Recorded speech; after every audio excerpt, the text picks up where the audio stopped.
za današnju 21. sjednicu Gradskog vijeća na temelju članka 97 kao i članka 98 Poslovnika o radu Gradskog vijeća Čapljina imam vijećničku inicijativu. Poduzimanje hitnih mjera za zaštitu rijeke Trbižet. Obrazloženje. S obzirom na povećan broj ugostiteljskih objekata uz samu rijeku Trbižet, često se događa da vlasnici objekata ispuštaju otpadne vode u samu rijeku te time direktno utječu na zdravlje kupača kao i sam okoliš.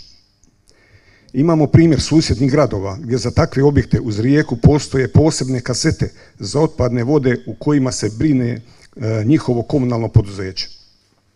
Sami vlasnici izgrađenih objekata traže od nas da riješimo ovaj problem koji imaju kako bi nesmetano mogli prijaviti svoj objekat i u njemu raditi. Ovom inicijativom predlažem da se iznađe zajedničko rješenje za dobrobit svih nas. Hvala vam lijepo.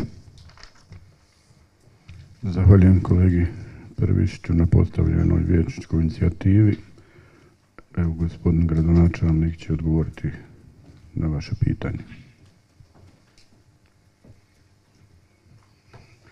Svakako da rijeku Trbižat treba zaštititi, međutim sa rijekom Trbižat imamo potpuno isti problem kao sa rijekom Neretvom. U biti sve ove naše 4 rijeke su rijeke prve kategorije i nisu u nadležnosti lokalne vlasti.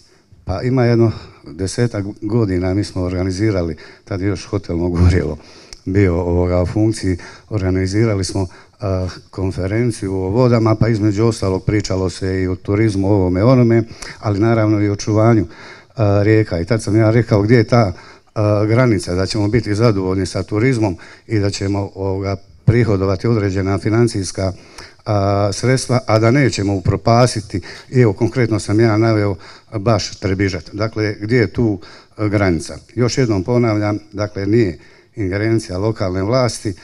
Mi smo u više navrata reagirali i prema federalnoj inspekciji i prema Agenciji za vode i federalna inspekcija zbilja dođe, napišu kazne, ovi kojima su napisane kazne plate i nastave raditi, jer isplativije im je platiti 300-400 maraka i napraviti i nastaviti raditi nego zatvoriti objekat.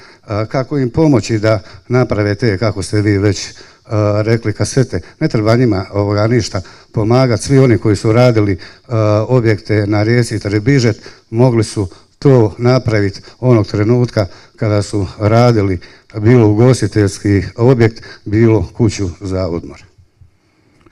Gospodine gradonačelniče, vi ste ovdje rekli jednu rečenicu da mi ne gospodarimo na našim rijekama i ja ovdje u svojoj inicijativi uopće nisam to ni naveo.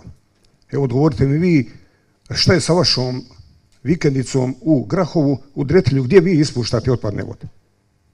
Je li vi imate odobrenje od tih rijeka koji ste, odnosno agencija koji ste rekli da su oni nadležne za te naše rijeke? Znači, evo vi recite gdje vi ispuštate.